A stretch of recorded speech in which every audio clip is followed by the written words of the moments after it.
₹5 की थाली। एक रोज सुनंदा पूर्णिमा से कहती है, बहू, मैं क्या सोच रही थी कि क्यों ना हम गरीबों के लिए कुछ करें। ऐसे भी हमारे घर का काम तो सुबह सुबह ही खत्म हो जाता है और हम दोनों पूरा दिन फ्री बैठी रहती हैं। ऐसे में हमारा मन भी तो नहीं लगता। मन तो मेरा भी नहीं लगता मम्मी जी। हम लोग ना गरीबों के लिए खाना उपलब्ध करवा सकते हैं, वो भी कम से कम में, जहाँ वो पेट भर खा सके। ₹5 की थाली जिसमें दाल, चावल, सब्जी, रोटी, सलाद सब कुछ रहेगा, जिससे एक आदमी का पेट भर जाए, लोगों की मदद भी हो जाएगी और हमारा मन भी लग जाएगा। ठीक है मम्मी जी, कल से सावन शुरू हो रहा है, कल से ही हम इस शुभ काम को शुरू कर देते हैं। ठीक है बहू। पूर्णिमा और सुनंदा बाजार जाकर 100 लोगों के लिए खाना बनाने का राशन ले आती हैं और बड़े बड़े बर्तन खरीद लेती हैं। अगले दिन दोनों सास बहू सुबह 4 बजे उठ जाती है और अपने घर का काम खत्म करके ₹5 की थाली बनाने में लग जाती है। आज उनका पहला दिन होता है और साथ ही सावन का भी पहला दिन। दोनों मिलकर रोटी, आलू की सब्जी, दाल, चावल बनाती हैं और अपने घर के बाहर एक बड़े से टेबल पर खाना सजाकर आवाज़ देने लगती है, बस ₹5 की थाली, ₹5 की थाली, आइए आइए और अपनी भूख मिटाइए। जिसे कहीं नहीं मिलता है खाना, वो यहाँ आकर ₹5 में पेट भर खाना। तभी वहाँ से एक बूढ़ा आदमी गुजरता है और वो सुनंदा के पास आकर कहता है, सच में ₹5 में पेट भर खाना मिलेगा? बहुत दिनों से पेट भर खाना नहीं खाया। हाँ जी बिल्कुल मिलेगा, और वो भी हर रोज़। ये लो, ₹5 भीख मांग कर मैंने जमा किया है। पूर्णिमा एक थाली लगाकर बूढ़े को देती है। बूढ़ा झट से खाना खा लेता है और कहता है, अब तो मैं रोज 3 वक्त यहीं खाना खाने आऊँगा। खाना बहुत स्वाद था। मैं भी जाकर अपने गरीब भाइयों को बताता हूँ कि यहाँ ₹5 में थाली मिल रही है। भगवान आप लोगों का भला करे। शुक्रिया बाबा, ज़्यादा से ज़्यादा लोगों को बताइएगा। गरीब बूढ़ा अपने जैसे कई लोगों को ये बात बताता है और थोड़ी ही देर में गरीबों का एक झुंड सुनंदा और पूर्णिमा के पास पहुंच जाता है। ₹5 की थाली हमें भी चाहिए, हमें भी चाहिए ₹5 की थाली। हाँ, सबको मिलेगी थाली। सब लाइन में खड़े हो जाइए और एक एक करके यहाँ आकर थाली ले जाइए। पूर्णिमा सबको एक एक करके थाली देती है और सुनंदा सबसे पैसे लेती है। सभी गरीब खाना खाकर खुश हो जाते हैं। शाम तक तो सारा खाना खत्म हो जाता है। रात को सास बहू मिलकर हिसाब करती हैं। बहू, जोड़कर बता दो कि हमारे घर से कितने पैसे गए। मम्मी जी, घर से तो एक फूटी कौड़ी भी दी गई, उल्टा कुछ पैसे बच गए। हैं? सच में? तब तो एक औरत को अपने साथ काम पर रख लेते हैं, क्योंकि अकेले हम दोनों रोज़ इतने लोगों का खाना नहीं बना पाएंगे। हाँ मम्मी जी, ये तो बहुत मेहनत का काम है। मैं तो एक ही दिन में इतना थक गई हूँ कि पूछिए मत। ठीक है, जो पैसे बचेंगे उसमें से काम वाली को पैसे दे देंगे। पुण्य का पुण्य, और घर से कुछ जाएगा भी नहीं। अगले दिन सास बहू एक काम वाली माया को रख लेते हैं और उससे ही सारा खाना बनवाते हैं और समय पे फिर से खाना भी लगा देती हैं।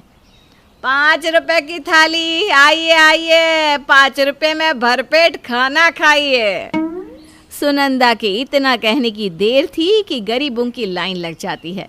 फिर पूर्णिमा सबको खाना देती है और सुनंदा पैसे काटती है। इस तरह दिन बीतने लगते हैं और 1 महीना पूरा हो जाता है। महीना पूरा होने पर पूर्णिमा और सुनंदा हिसाब करती हैं। मम्मी जी, पूरे 10,000 बच गए हैं। 2,000 माया को दे देंगे, फिर भी 8,000 की गोटी कमाई हुई है। माया को 2,000 नहीं देने, उसे तो 1,000 ही बहुत है। अरे 2,000 के जैसा किया क्या है उसने? देखो, 1 महीने में 9,000 की बचत, बस ₹5 की थाली में। अगर हम ₹10 कर दे तो डबल कमाई होने लगेगी ना। हाँ मम्मी जी, हम दोनों तो बिजनेस वुमन बन जाएंगी और सबको दिखा देंगी कि हम भी किसी से कम नहीं है।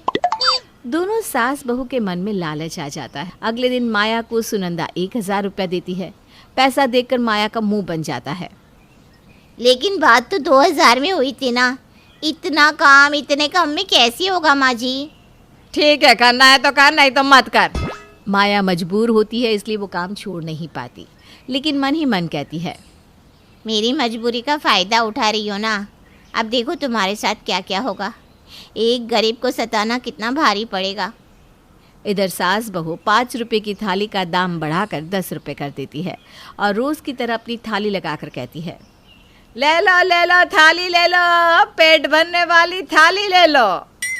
इतना सुनते ही गरीबों का झुंड आ जाता है। तब पूर्णिमा कहती है, 10 रुपये में पेट भरने वाली थाली ले लो, एक बार आओ और पेट भर के खाओ। सारे गरीब एक दूसरे की ओर देखने लगते हैं। उनके लिए तो 5 रुपए की कीमत भी बहुत ज़्यादा थी। अचानक से डबल दाम दे पाना उनके लिए मुश्किल हो जाता है। तभी गरीब बूढ़ा कहता है, 10 रुपये अचानक से, इतना ज़्यादा हम कैसे दे पाएंगे? अब क्या करे बाबा, सब चीज़ों का दाम बढ़ गया है ना, हम तो अपने घर से दे रहे हैं। अब क्या करें हम, लेना है तो ले लो वरना चले जाओ।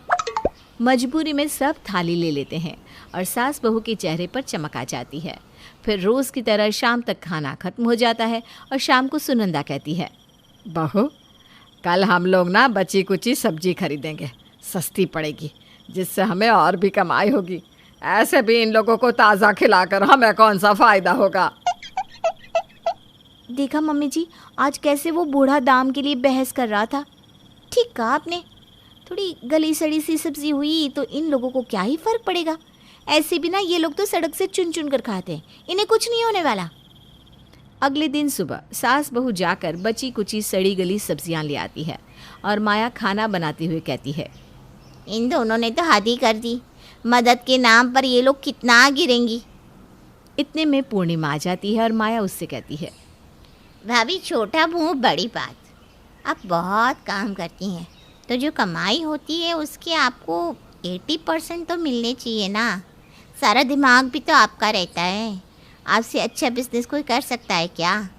इतना तो हक बनता है आपका। हाँ ठीक कह रही हो, मम्मी जी तो बैठे बैठे ऑर्डर करती रहती है और पैसे लेती है। मैं एक एक जन को थाली सजा कर देती हूँ और आवाज़ लगा लगा कर ही मेरा तो गला फट जाता है। वही तो भाभी। मौका पाकर माया सुनंदा से कहती है, माँ जी, छोटा मुंह बड़ी बात। मैंने सुना भाभी किसी से फ़ोन पर कह रही थी कि आप तो बस बैठे बैठे ऑर्डर करती रहती है, सारा काम तो वो करती है, इसीलिए इस बिज़नेस में उनका 80% है और आपका 20% है। उसकी इतनी हिम्मत? अरे मैं तो जवानी में 100 लोगों का खाना अकेले ही बना लेती थी। इसी के कारण तो तुम्हें रखा। एक ही दिन में इसकी हालत खराब हो गई थी। दोनों सास बहू के दिल में एक दूसरे के लिए जहर घुल जाता है।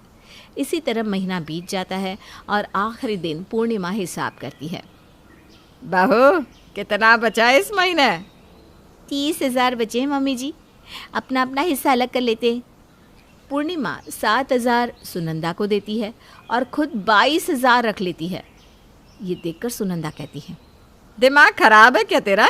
हाँ, क्या मुझे माया समझा है? कुछ होता तो है नहीं तुझसे, और यहाँ पैसे पूरे चाहिए।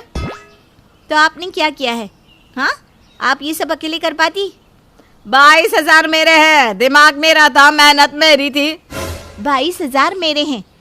अब दोनों सास बहू में लड़ाई हो जाती है और जब अगले दिन माया आती है तो पूर्णिमा उसे 1,000 देते हुए कहती है, आज दुकान नहीं लगेगी। क्यों भाभी, क्या हुआ? अरे जब हमें लगाना होगा तो तुझे फिर से बुला लेंगे। माया पैसे लेके वहाँ से चली जाती है। इन गरीबों को कहाँ से खाना मिलेगा? मैं ही खाना बनाकर इनको खिला देती हूँ। माया बाजार से राशन लाकर खाना बनाती है और सास बहू की जगह खुद ही खाना लगाकर खड़ी हो जाती है।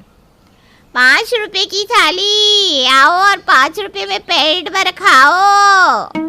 माया की आवाज़ सुनकर वहाँ गरीबों की भीड़ लग जाती है और शाम तक तो सारा खाना बिक भी जाता है। उन गरीबों में से ही माया 2-4 आदमियों को काम पर रख लेती है। माया को ये काम करता देखकर सास बहू के सीने में आग लग जाती है और दोनों आकर माया से कहती हैं, तेरी इतनी हिम्मत, हमारे साथ गद्दारी की? हमें लड़वा कर खुद दुकान लगाकर बैठ गई। तभी वहाँ गरीब बूढ़ा आकर कहता है, लालच बुरी बला है, तुम दोनों को तुम्हारे लालच ने हरा दिया। गरीबों का हक खाओगी तो यही होगा ना। मदद के नाम पर तुम दोनों ने तो धंधा शुरू कर दिया। लालच लालच बुरी बला है, कभी ना करना। सुनंदा और पूर्णिमा नज़र झुकाए वहाँ से चली जाती हैं और माया अपना जीवन गरीबों की सेवा में लगा देती है।